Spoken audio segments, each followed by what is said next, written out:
Welcome to today's episode of Blending Fab, a podcast all about relationships where we explore expectations and lessons learned along the way.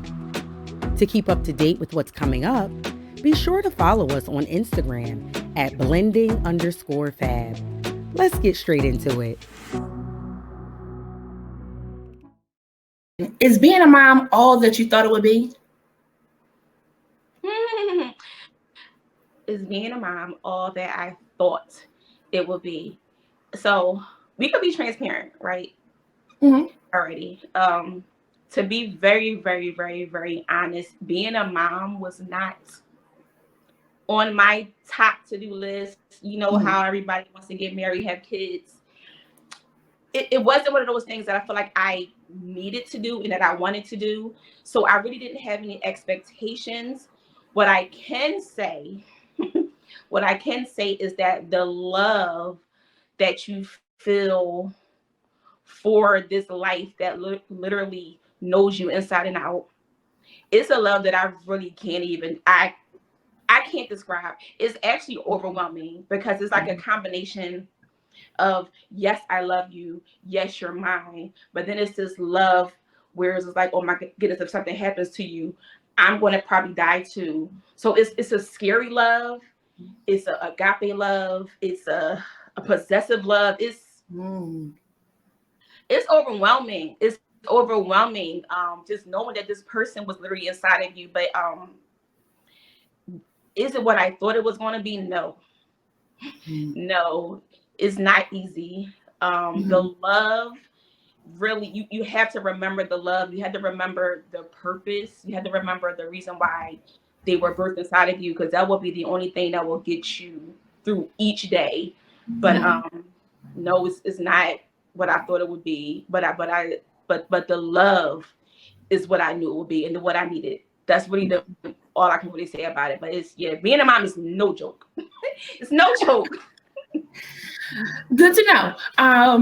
But it's interesting that you shared that it wasn't like on your list of things to do. So did you have any expectations if it was to ever happen or what it would look like? So I'll say this. I did have some medical things going on with me where I did not think that it was an option. So I pretty much erased the thought and a possibility of it. So that's why I never put much energy into it. But I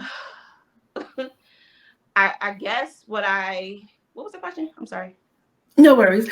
So saying like you didn't have that wasn't like your thought of having a child, but now that it did happen, did you have any expectations, even in it not being a priority, of what it would potentially look like, what it would feel like? Got you. Okay. So yeah. And even the moment that I learned that I was going to become a mother, even that moment scared the living daylights out of me, not because of my previous removing the thought of even wanting to have kids out of my mind. That part didn't scare me. It was really the idea was, number one, can I really take care of another human being?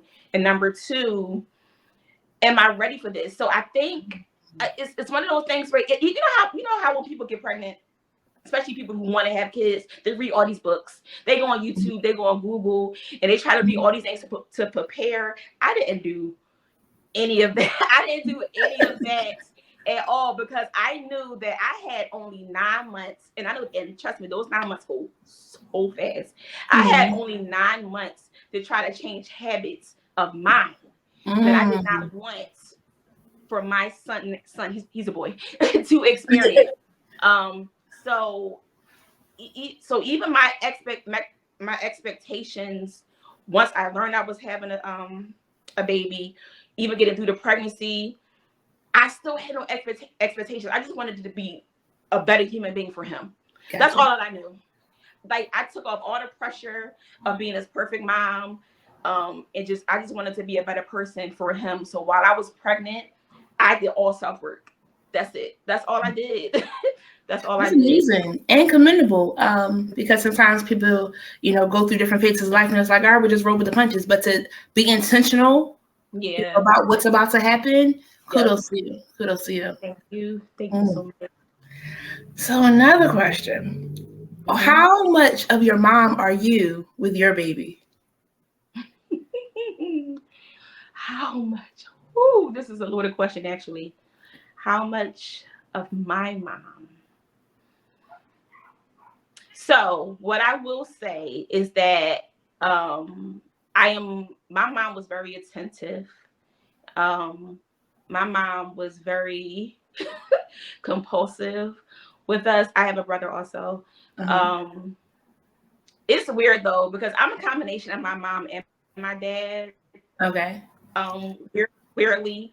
But I think what I definitely gained the most from my mom is just being attentive to the little things. Because it's the little things and common sense. The little things I feel like is important when it comes to being a parent, period. Again, back to the whole reading of books and researching the things, all of that is going to go out of your mind once that baby gets here. And all you have at that point is to remember hopefully you have common sense, because that's really all you need with having a child, and just paying attention to the little things. If you see them walking different than they usually do, if you see them blinking different, if you see them not as active, not eating how they used to, all of those things they're important. So I think I gained the most by being attentive to the little things, as far as Hunter goes. Yeah, being attentive. And that's good too, because over here at Blended Fab, we talk all things relationships, and it's the little things that we can sometimes miss that can turn out to be a bigger fire later. But if we're paying attention to every little thing, like, oh, wait, does your foot hurt? Does your leg hurt? You find out they stepped on something, there's something there. Yeah, exactly. You'll see it. You'll see little things on how, because for the most part, and I know we'll get into this later, but Hunter is special in all kinds of ways. But most kids have the same format where they're very consistent. They do the same routine, every little thing. So just the slightest thing, if you pay attention, you'll know something is either wrong or not. Just watch them. But you have to be attentive. You have to. That's the only way. Right. And it doesn't mean good or bad. It's just really paying attention to know how to better be available and present for that person. Exactly. So another question. What were there any things that you said you wouldn't do if you did have a kid? Do you feel like you were holding to those rules that you may have set for yourself? That I wouldn't do. It's like somebody might say, I'm not going to yell, and then you get in a moment, dang, I just yelled. So I didn't put those limits either. I'll be honest, I didn't do any of that because like I said, prior to learning that I was about to give life, I really had a lot of stuff going on with me individually. So once he got here, what I can say is that I just knew that I wanted to be a person that he can always look to and come to about everything. I never wanted him to feel a disconnect from me. That's one thing I made sure that I would do. I don't think it was nothing I said I wouldn't do. Okay. It isn't, because even now, like, and even the whole gentle parenting thing. So okay, I'll say this. I'll say this. No, I'm not a gentle parent. No, I'm not a rough parent either. But what I do make sure I do that I don't think I experienced as a child, that I'll talk to Hunter, and when I notice that he's upset, or if he does get punished, I'll talk to him through it. That's one thing I don't think that we experienced growing up is, when we got punished, it really wasn't a why and what happened, and we didn't have that type of communication, I don't think. So I think that's what I try to do now. But yeah, I didn't put those limits on me, because I just know me, and I know me, and I'm raising a boy, and not that there should be. Yeah, I'm not even gonna say that. It should be a little bit different, unfortunately. But raising a boy as a single parent, you gotta. It's a little bit more oomph. You gotta. You can't be too gentle. Unfortunately, I don't know how that's gonna come out, but you you gotta be both mom and dad. It's a teeny bit, even in punishment and your tone sometimes. So yeah, there's no limits, and everything that I probably knew I would do, I'm doing right now. I'm doing right now. I know. You know, I agree. I like the gentle parenting or that conversation that you could have. I was grateful to have that with my mom where she would have that conversation when I was getting in trouble. I knew why I was getting in trouble. Because I think it really did hurt her more than it hurted me. And I can count on one hand how many beatings I got because I didn't like it. Or strong chastisements. Your mom. Oh yeah, the goat. Wow. And I understand too that that's a rarity. But the generation that we live in now, they do have a lot of questions. They do have a why. They want to know why A connected to B, because you're telling me I can't have money, but I see you buying X, Y, and Z. The math ain't math, you know? So that's commendable too, to be able to have those conversations to really help them also process his thoughts and feelings about it. Yeah. I'm completely open to that. I want him to have an opinion. I definitely want him to get his feelings out. It's never ever going to be stop crying. It's never ever going to be shut up, don't say nothing until I tell you to. No, it's not going to be that. Of course, if you're being disrespectful, absolutely not. But I get your feelings out. Your feelings out. Let's talk about it. Yeah. And it's also important to know that everybody is different. So one tone with someone might work with somebody else. They might cry and, you know, really go into a bubble and things of that sort. So really knowing the person, again, paying attention to know a soft voice, if honey works, or I got to be stern with some fire, you know. Exactly. And that's, it's funny. As tough as I think I am, when I tell you a crybaby, you cannot yell at me. You cannot yell at me. I will cry. And Hunter is the complete opposite. So yelling at him does not work. The face works. It's power in the face. Yelling doesn't work, but changing my tone a bit works. So if I can't yell, Hunter, get down. I have to say, Hunter, get down.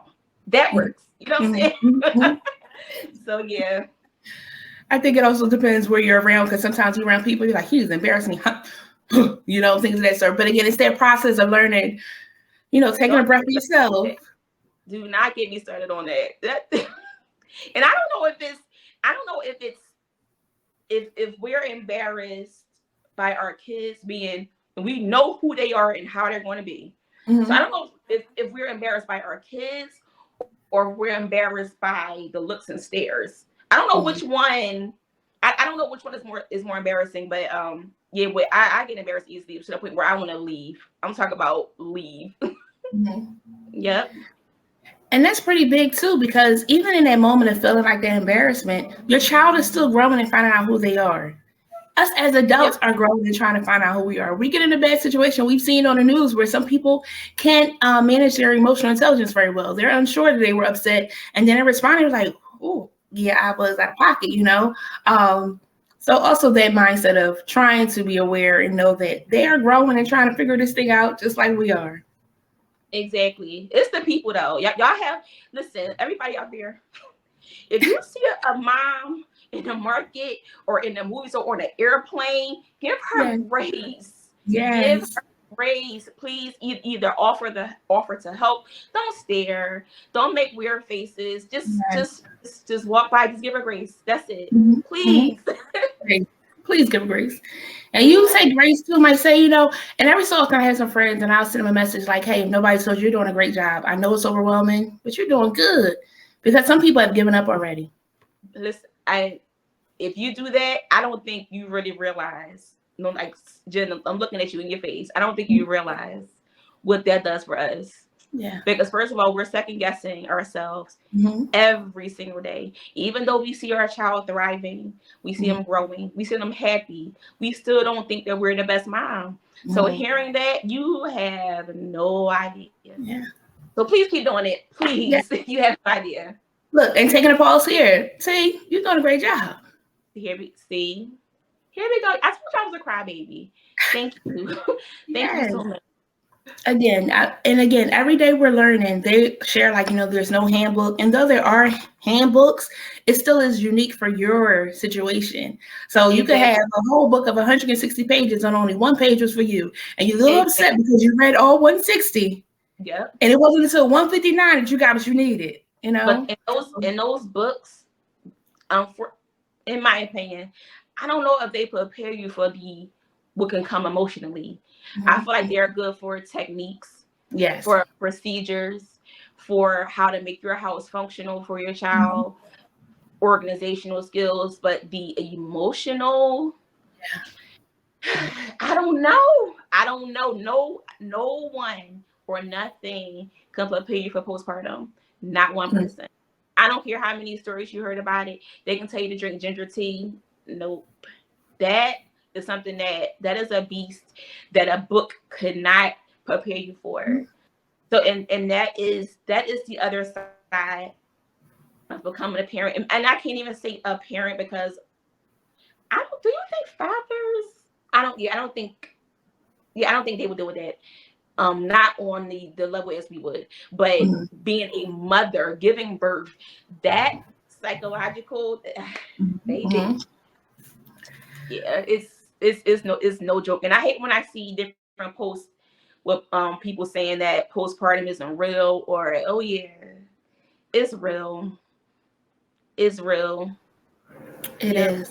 I think it's hard on the lady too because we already go through so many changes. Our emotions are hijacked for sure once a month for 3 to 5 days. On top of trying to manage all the other things of life. And I read a post that was talking about how sometimes you feel like you're failing and it's really just you're depressed or you're dealing with some anxiety. And sometimes we can't even diagnose what's really going on for ourselves until we might take a moment to kind of really like say, okay, yes, I was overwhelmed by that. What can I do to kind of lift that load where it's not so much for me? And then with your body changing and the norms of what society says you're supposed to look like, feel like, things of that sort.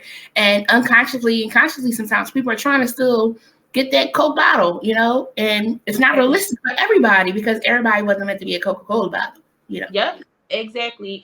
And when I mentioned earlier, the self-work that I had to try to work on in those 9 months, I dealt with anxiety, still do, but my anxiety was absolutely horrific prior to becoming pregnant. And having anxiety with another life to be responsible for is very detrimental. Because so when you have another life and that you are responsible for, like they are yours, they have your blood. The thing with anxiety, you have to find an equal medium. Now for me, but I've dealt with anxiety for so long that now I don't let it control me. I kind of use it to help me, meaning that it tells me when something is going on. God tells me, but my anxiety can sometimes put limit on things for me to where I don't want to leave out the house, or if I'm driving in the car, sometimes the voice of God and anxiety sometimes like I be having to decipher, okay, God, please shut him up and tell me what to do. But with having a child and you deal with anxiety can be detrimental because that can cause you not want to leave him with nobody. That can cause you not want to go anywhere, let him explore or do anything. So that trying to deal with that, like I said, prior to being pregnant, and then while I was pregnant, and then even now, that when I tell you, you have, what I will say is that in those 9 months, if you did not know God before getting pregnant, you got 9 months. You have 9 months to get to know the Savior. Because if you deal with any anxiety, any past traumas, they have to be figured out, not healed. I won't say they have to be completely going away, but it has to be a control over them in those 9 months before that life gets here. So what I will say is that if I'm sorry, Jen, because it's really kind of taking me aback because my anxiety is really, really, really that bad. is really, really that bad. Mm-hmm. To the point where if I even see a spot on my hunter's foot, I'm thinking it's cancer. Like, it's bad. It's seriously that bad. But the thing with having a child, you really have to just sit back and remove all of everything that is in your ear, all the voices, and say, okay, look at him holistically. Is he breathing fine? Is he eating? Is he walking? Is he talking? Is he running? Is he smiling? Everything is fine. Okay, then he's fine. He's fine. He's fine. Yeah. So yeah, if you deal with anxiety with a child, oh Lord, trust me, I know. I know. But that speaks to a good piece of knowing where we are, right? Because the things that we've been through unconsciously and consciously, sometimes we put that on others and we don't intend to do it, but it just happens. And that's a battle sometimes, because if I've been in a situation where I felt unsafe and Hunter's at an age where he can communicate, but can't fully communicate to tell me who did it, when did it, how did it, all them things. One, y'all can't have my baby anymore. And I'm hoping I don't go to jail because I still got to be here for the baby, you know? Exactly. And that is a process. Exactly. But the thing with anxiety, you really can't tell all the time when it's a real possible reason to be afraid or not. So I know for me, because I'm one that I do embarrass easily, I won't even say anything because I don't want to be viewed as looking crazy. I'll just leave, and then I'll get a text like, where you go? I had to go. Why? But even the dopeness in that is that you identify that, one, I need to remove myself from a situation, and you do it. Because sometimes when we pressure ourselves to stay in a situation and it's not good. I went to see Lion King the other day, and I was too high up. I said, I'm not gonna make it. I need to come down. She's like, how much close? It doesn't matter. She got to come down.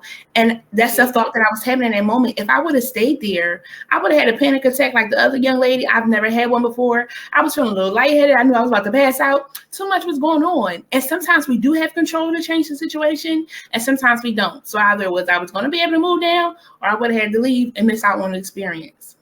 What? That lightheaded, that panic attack was coming. It was on the way. I'm like, who? And then you got to walk up all the steps to get there, one. So now you get up there, you need a little pump or something like that. And then I get up here like, how in the world did I do this again? I can't do it.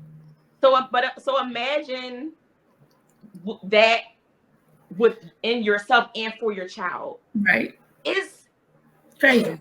It's no joke. It is no joke. And you're all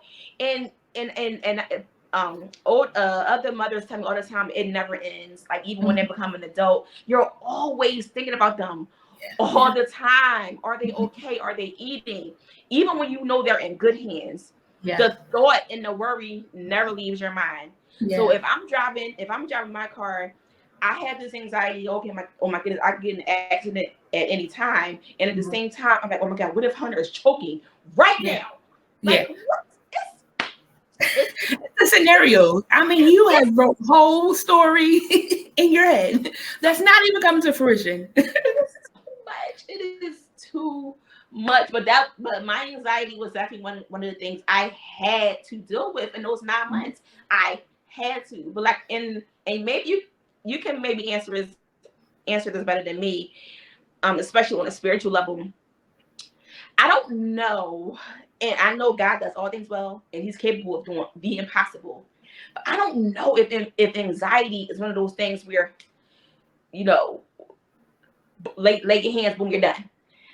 It's one of those, you really gotta do the work. You have to do the work, bro. And like I said, I'm making it work for me. I think that's where it gets crazy, when it controls you.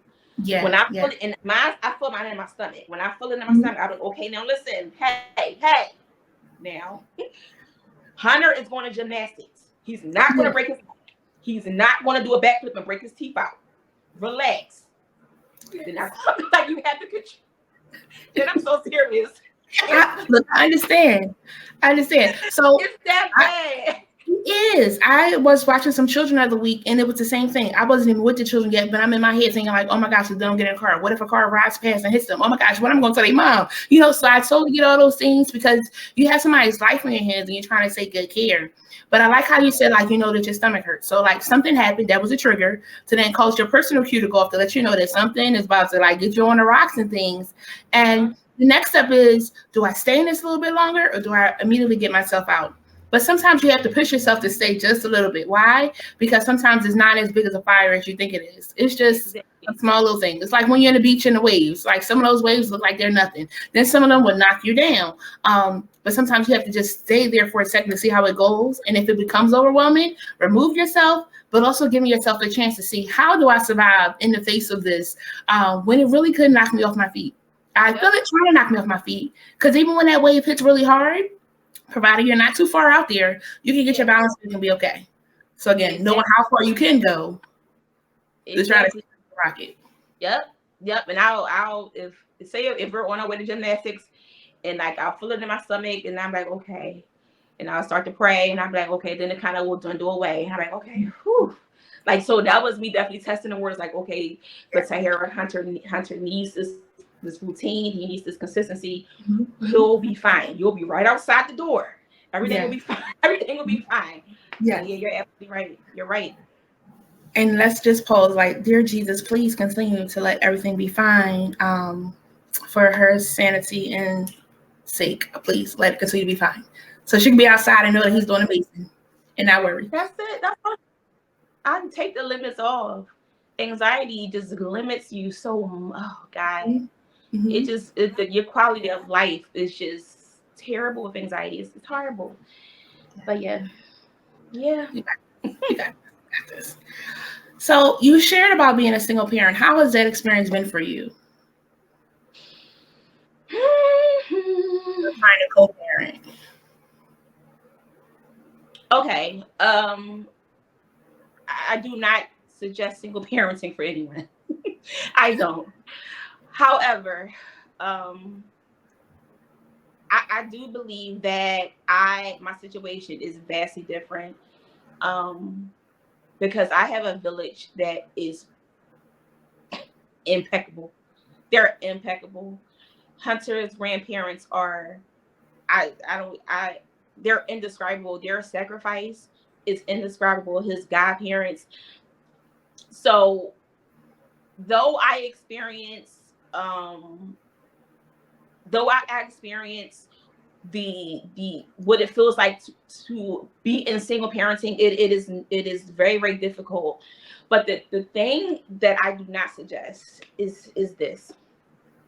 Obviously, you know, there is no ring on my finger. And even if I can be even more transparent, you know, Hunter is here as a result of a casual relations, right? Mm-hmm. So, and with that, the reason why that started off as very difficult for me, because there was no true relationship. I didn't know who this person, how he would be even as a father, you know, and that was irresponsible of me, you know, prior, but you know, whatever happened. But single parenting, you have to remove all ego, all pride, any and everything between you and the other parent has nothing to do with you. Remove all the bitterness, remove all the heartache, remove the idea of not being chosen, remove the idea of not being more than just a baby mom. Remove that idea. Anything moving forward once that child gets here is about that child. Yeah. And that is it. Even if this just the sight of looking at him or her disgusts you, so what? So what? So what? You have to put ego aside. You have to. And I will be the first to admit, when Hunter was first born, I definitely got hit with the egotistical punch. This is my baby. You don't have nothing to do with this. He's mine. Leave me alone. That was definitely me in the beginning. But I absolutely realized quick that was not helpful for Hunter whatsoever. Communicate, be honest, set boundaries, be respectful. And that's all I can really say. We're human though, and you unfortunately you probably will never forget how that baby was made. You won't. You will not forget that. But yeah, it's you gotta communicate and you have to remove the pride. That's all I can say, because it has nothing to do with you. Nothing at all. Yep. I love the honesty of how, you listen to all the things like, but I didn't do good at first. Now that you're a couple years in, you're working to, I guess master is the word that we could put, get stronger in those areas, because at any moment, if you kind of come back around like, he don't know what he's doing. He could be also thinking, she don't know what she's doing. So I need to see him to make sure everything is going well. And that process. And the enemy is tricky, because like he likes to remind you, of, like I said, of how you guys were prior to baby. He likes to remind, like, just this, you gotta get the enemy up out of there, because like I said, he likes discord. He likes the idea of broken family. He likes the idea of a son not having his father. He likes all that. We kind of are. We already kind of created this life in a way that may not seem that swell. Yeah. So the most that you can do once they get here is to let them be who they should be, and not be a statistic, not them have the same stereotype. Once they get here, just break the mold. Whatever curse that was on the making of him, remove it. Break it. Yeah. And that's it. That should be the goal. That should be the goal. And that's it. Not feelings at all. Yeah.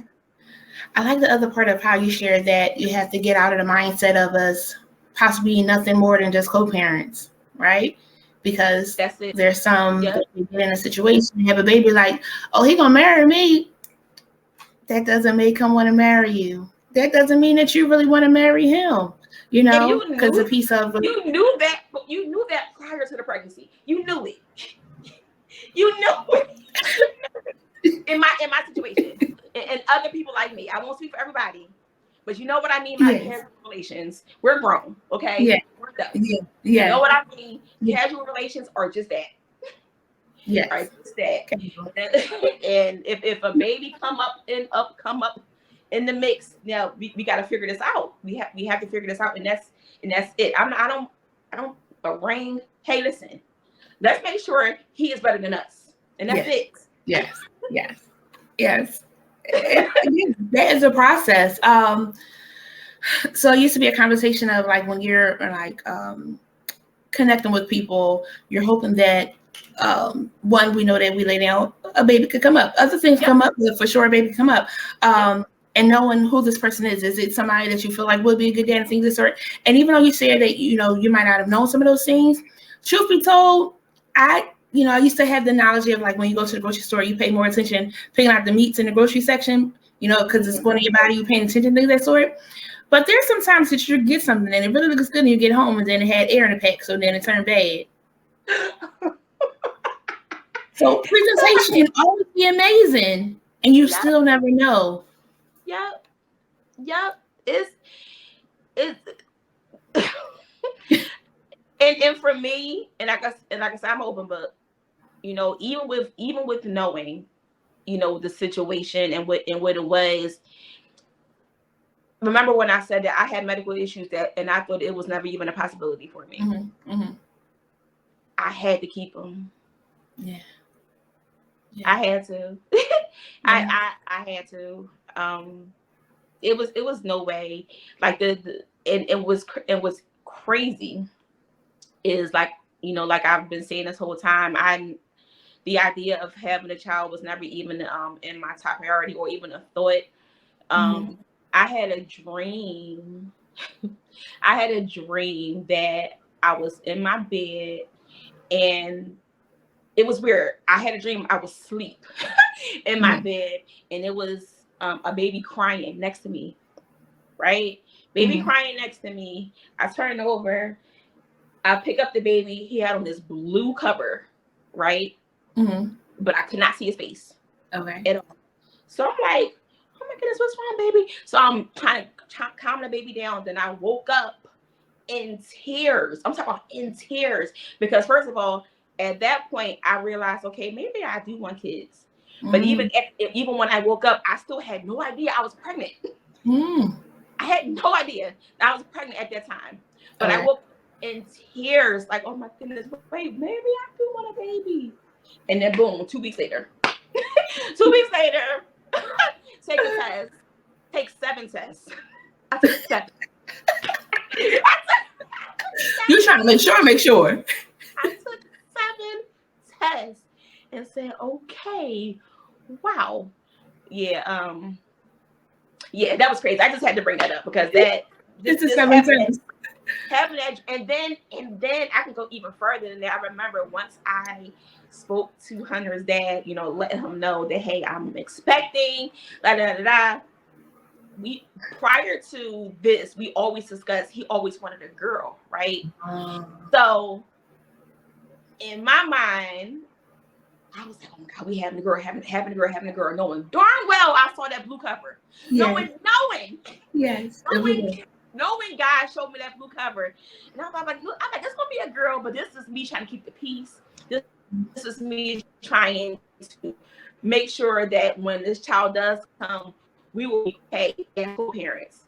No, that blue cover child, when they call me, it's a boy. I said, I know it's a boy. I know.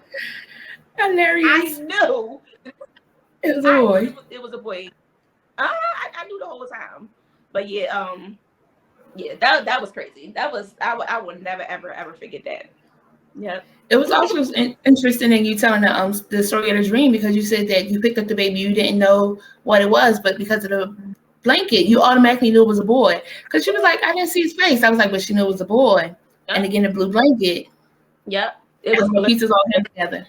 His face was blurred, but like I said, all I remember was, and again, I had to reiterate that I had no idea I was pregnant at that time. Mm-hmm. But when I woke up, like I said, I was literally weak because I was like, wow, I really do want to have a baby. Like when I tell you I just missed that idea, I'm talking about just missed it.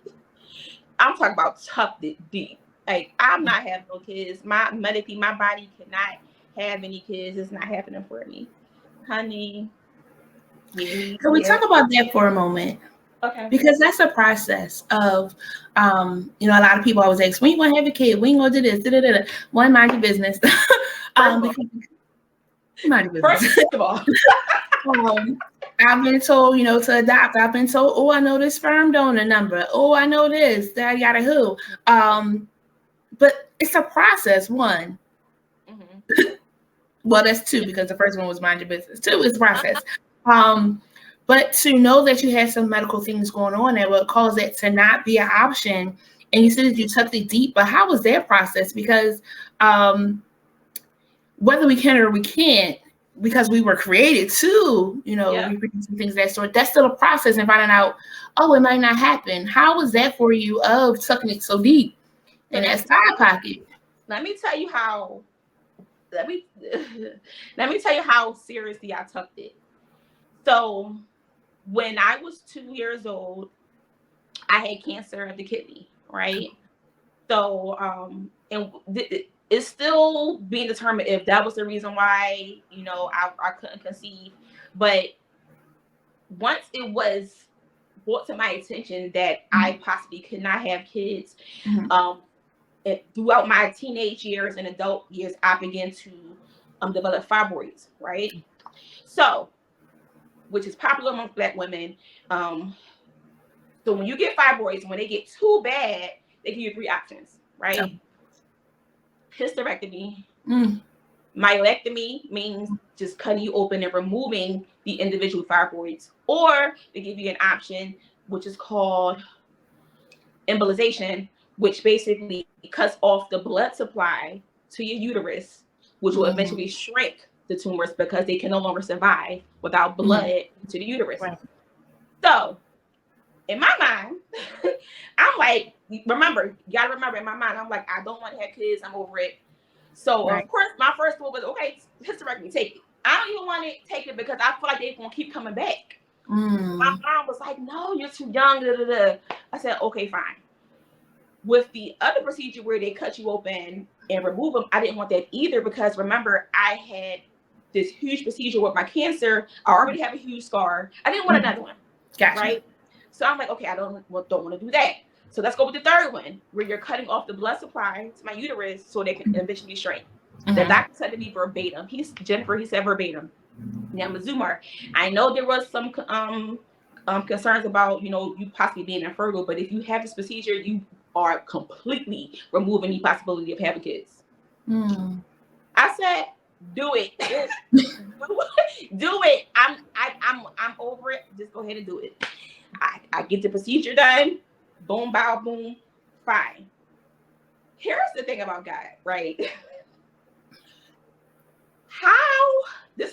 Once I found out I was pregnant, here comes the anxiety. Because I'm like, first of all, how am I pregnant? Number two, how is my son about to survive in his uterus? Hold on, Jill. How is my son about to survive in his uterus where I intentionally cut off the blood supply? Jennifer, not only did my son grow full term, not only was he full term, the only problem that he did have was that because my fibroid was so big that it was stopping him from turning. Okay. So he was breech. Okay. From 6 months to the time of me giving birth to him. So that did cause me to have a scheduled C-section. But the fact that my child was full term and a limited blood supply uterus, girl, that boy is supposed to be here. Regardless of how he got here, that boy was supposed to be here and I was supposed to experience all of it. That was for me. That I was supposed to experience all of that. God was like, okay, and Lord. And even in that, prior to me getting pregnant, when I tell you, me and God would be in arguments often because I could not understand the things that he was allowing to happen. Like, God, you're God. Why is this happening? He said, okay, I got something for you. And something indeed he had.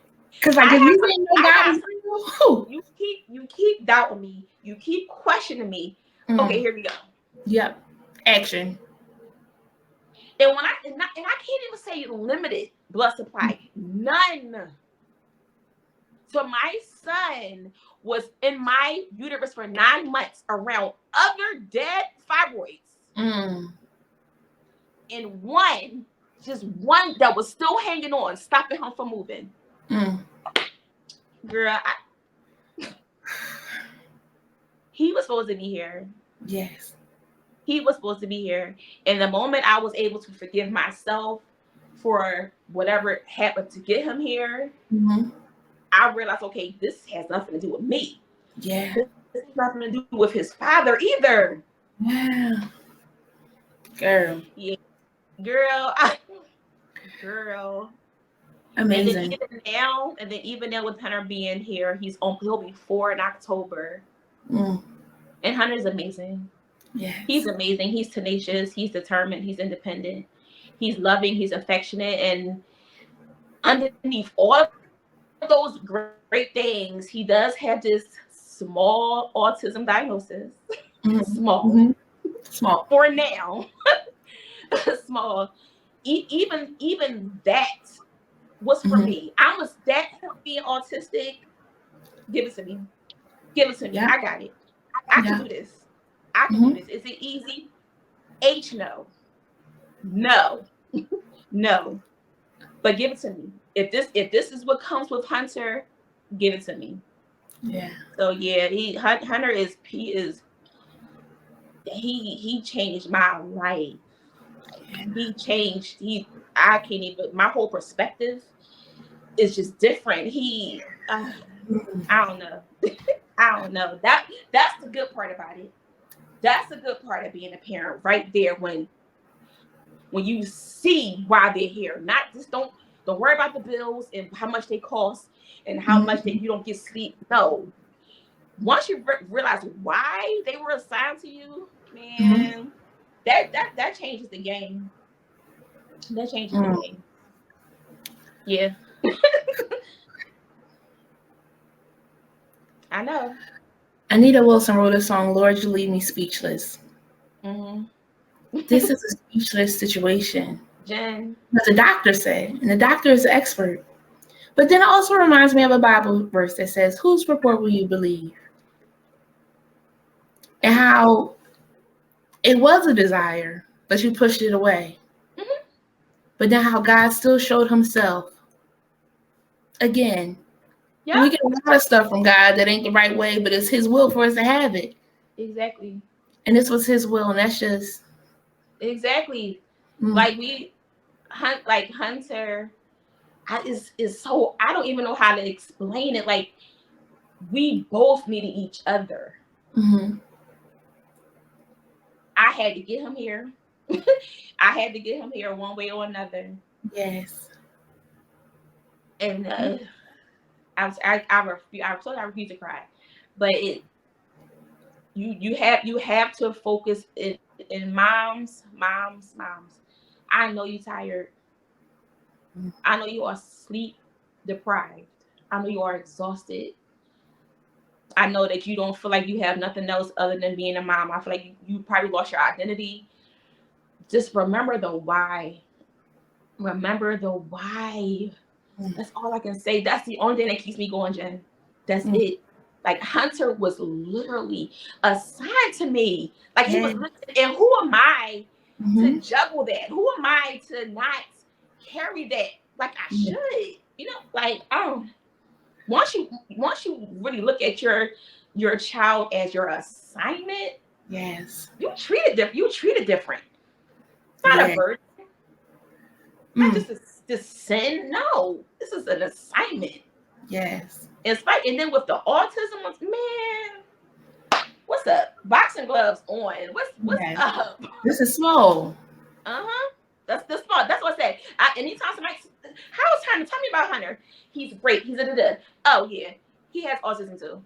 That's always the very last, like, because I don't want that to be his identity. You know what I'm saying? He so happened to be autistic. Yeah. He just so happened to be nonverbal. I never heard my baby say mommy, but I felt it. Yes. I felt it. His eyes say mommy. Yes. His hugs and his kisses. Yes. His speech. Yes. Girl. I love it. And again, it's a lot of everybody's successful in things to serve, but like autism is not a roadblock. Yeah. He's able to do everything he's capable of doing. You gotta change your perspective. Yes. That's the only way. You have to change the lens. You have to change it. If whatever lens you're looking through is blurry, you gotta get it. You have to change it. You gotta wipe it off. You gotta wipe it off, because that's the only way that you'll have a successful and a good quality of life with your child. And don't limit them. Take them to the movies. Take them to out the country. Take them skating. Do everything that you would do. Like, yeah. And that's all children. That's all children. I worked with social services and foster care, and sadly, sometimes they want to take the foster care children on some trips. It matters. Take them out. Yeah. Take them out. That's it. I promise you this. And if I guarantee you now, Hunter does express some frustrations because he is nonverbal. Because sometimes he just want to cuss me out. You know what I'm saying? So I do get those frustrations. But I promise you, the life that Hunter has, he has no idea about a diagnosis. Yeah. He has no clue that something is different. He don't even know. He don't know, because he was just on vacation last week for 5 days. I'm like, what kind of a summer? I ain't been nowhere. I've been at the beach every weekend. Don't treat them like a diagnosis. But the dopeness of the village that's been able to help you to even have a weekend where you're able to have a moment for mommy. my village ain't no joke. I will always salute them. Yes. Always. And I love that they respect me too. Mm-hmm. They're respectful. Now it didn't start off that way, I ain't gonna lie. It didn't start off that way in regards to, because they've been parents for a long time. So of course they want to, it's a certain generation, and I'm gonna go ahead and say about 55 and over. About 55 and over. I'm sorry, I love y'all.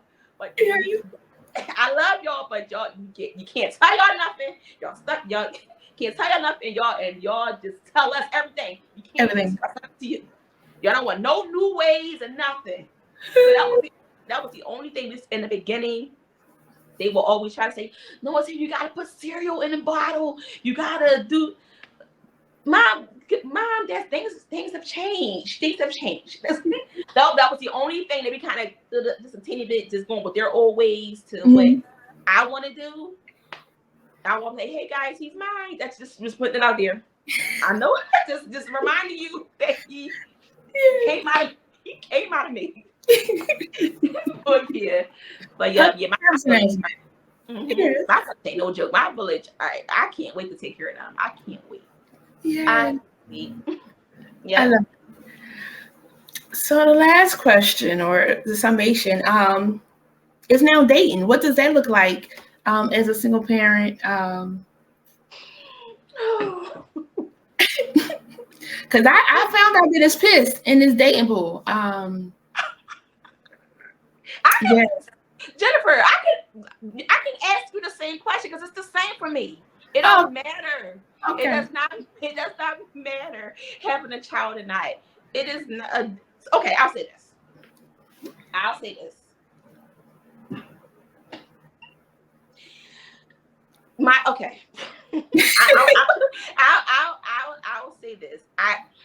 I don't want to go as far as say there is piss in dating pool. I don't want to say that.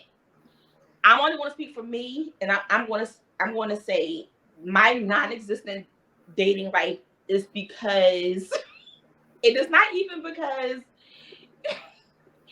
even how I walk out the house, that makes a difference. So when you're a single parent, you are sleep deprived. You don't always sleep, and sometimes you go out the house looking like who shot John, and it didn't help him. I don't know if that's really helpful for a man to find me. So I won't say that there is complete urination in the pool, but I'll say I don't think I do my part in making sure that I'm presentable all the time to be found. Got it. But it's not easy. I don't think that I can't say that I'm actively dating right now, but what I can say is it's not easy as a single parent because your schedule is not flexible at all. That person has to be completely understanding, and I'm definitely not big on everybody meeting my son immediately. Yeah. Whatsoever. So all I can say is that if you're a single parent and you are looking to date, when you go take your son to the park or your daughter to the park, just pull it together. Pull it together, and then just always be honest about your schedule, and hopefully you'll meet somebody who is respectful of that and has boundaries, and that's it. But I'm open. Where y'all at? Gotcha. So this is funny. So again, there's not piss in a whole pool, but there are some sections that you kind of want to stay with, is what I'm saying. But there are some good fish in the sea. Online dating is interesting. And it's funny, I just saw the post today where Kimberly Elise is married now. She said her pastor introduced her and a guy. I said, Jimmy got 48 hours. I said, wait till I see him tomorrow. And it's funny because this will get posted later. But he's still, giving him 48 hours to see what he can do. Are you online dating, Jen? I am.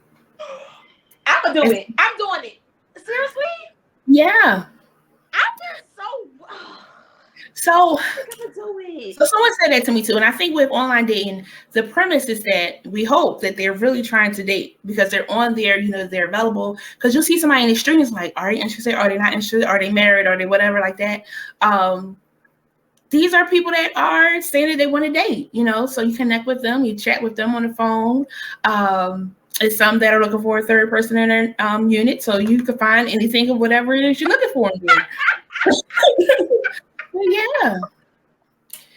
Facebook dating is nice because it doesn't connect you with any of your friends. There are some apps where you have to pay. Free is nice, but free, you also get free. So you have to. You're scared of free? I'm gonna have to subscribe somewhere. I have a close friend of mine met her now husband, who she just moved to DC with, in this huge, built from the ground up house that she met online. I'm just like, oh God, I'm so scared. I'm so scared. You do have to weed through some. I'll tell you some war stories later on, but you do have to weed through some. But it also helps you to identify what it is that you're looking for. It does help you to be more open and focused, because now you want to be intentional about following up with them, or responding to a message and things of that sort, getting to know them. Some aren't like texters, so you have to have a conversation with them. Some aren't really chatters. That could be of concern. If that's a flag for you, let that keep on going. But then there's some that can really communicate and hold conversations like, cool, all right, let's see where else this goes. First of all, you being, now I'm interested. I don't know why you saying yes just made me want to say yes. Yeah. You gotta text me on the side about some. Because but the PJ gave me a couple, but I want to see if you want them too. Let me see. Again, all you do is try. And you might see one on a couple other different sites. Hey, they're just trying to put their foot in all the different ponds and things of that sort. But you go in like what it is that you're looking for, being honest with yourself. I had what does Christian look like? Are they just a Christian and that's good for you, or do you want them to go to church? Do you want them to be active? I'm like, well, I need to lead them to pray for me because I need prayer sometimes. It's like that specific, like you can. Well, that's you being specific and finding out what it is that you want. You got to be specific on what it is that you want. So like if they have a profile and it's like small information, is that okay for you? If they say they're not interested in kids, is that okay for you? If they say that they whatever, is that okay for you?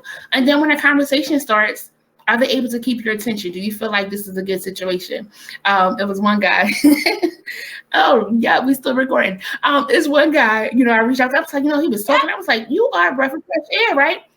So then we talked on the phone and I was like, dun, dun, dun. Told me something else I needed to know, and that wasn't for me, but he's for somebody else. And again, you being honest with yourself. It's a gazillion people out there. A gazillion. You can find somebody to be a friend or a boo thing or whatever it is you're looking for.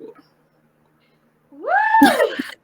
I'm gonna give it a try, but be open to it though. But like I said, for single parents or just your single mom, just create boundaries. That's all I can say, and let them and be honest about what you can and cannot do, and hopefully they'll understand that if something sometimes you can't, you may cancel that hour before.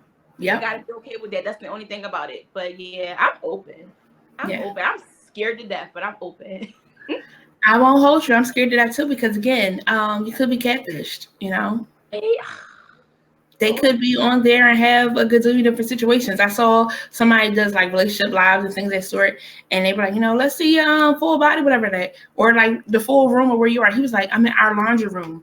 Turns out this baby was married. He was in the laundry room in the house with his wife, trying to be online finding somebody. So there is a chance you take. But you just being open to the possibilities, you'll get some great ones, you'll get some not so great ones, but eventually you'll find a happy medium. I'm sorry, what?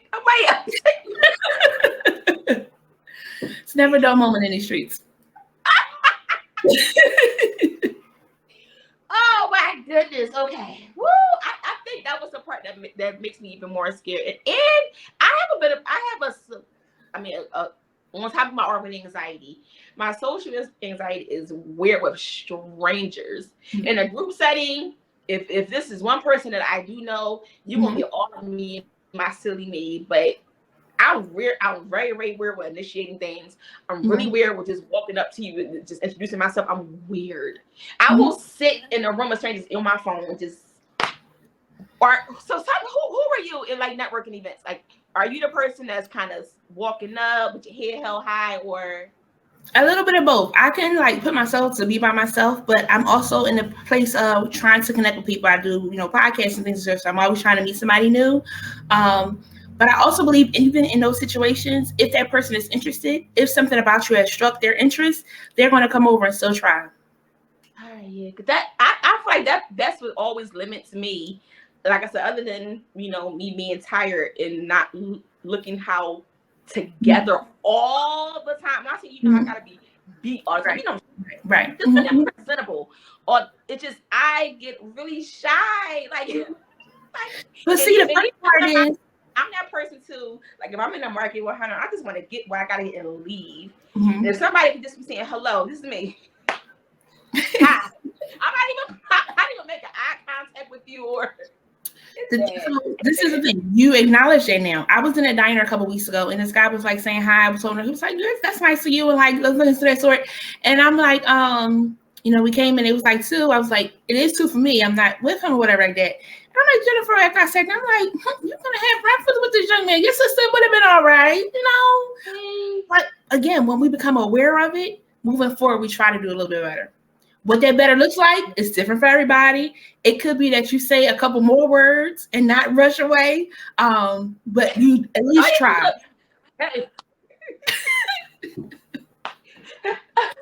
You told me you open to be open. I got it, but I definitely. But see, Hunter, I know we almost out of time, but Hunter was born right into the pandemic, right? Mm-hmm. So once he was born, I was already in a house anyway because he just got here. Mm-hmm. But then once we got locked in, when I take for those 2 years, any game or swag that I had out the window. By the time he was able to come back outside, I was just like, it's too bright. It's too dark. Somebody turn down the lights outside. Hilarious. So I'm going to share some of my experiences with you to help you warm up a little bit, and then hold you accountable. Oh, here we go. But you love that. That's your favorite thing to do. God, leave me alone. All in love. Look, because it then holds me accountable because I got to now tell you what happened. If I go ghost for 2 weeks, like, Jen, what happened? I know you was talking to such and such. Right. Are you still alive? Gotcha. So keep me balanced. So what are the pieces that you want us to walk away with as it relates to the different things that we've discussed today? I would say just self-awareness, just being self-aware, how paying attention to everything around you, to how people respond to you, not necessarily their opinion of you, but it just will help you be more thoughtful. It will help you be less self-absorbed. And it just will allow you to just be just a better human being. Because that's the whole point. The whole point of us being here is to just be the best that we can be, not only for ourselves, but for God's people. So just be aware of your patterns, be aware of your attitude, being aware of your tone, and just acknowledging everyone around you and acknowledging God. And that's it. Self-awareness. That's all I can say. Just be aware. That's all. Awesome. Thank you. Thank you, girl. I just tried. That's anxiety. I told you. It's crazy. Thank you for listening to the Blending Fab podcast. This podcast has been brought to you by our sponsor, Chosen Counselors. Make sure you hit subscribe if you haven't already, and follow us on Instagram at blending_fab.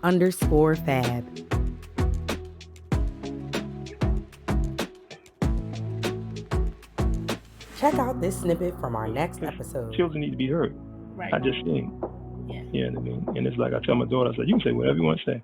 Just know what you want to say, know how to say it, and be respectful. That's it. You can tell me anything. Ain't not going to surprise me. Just know what you want.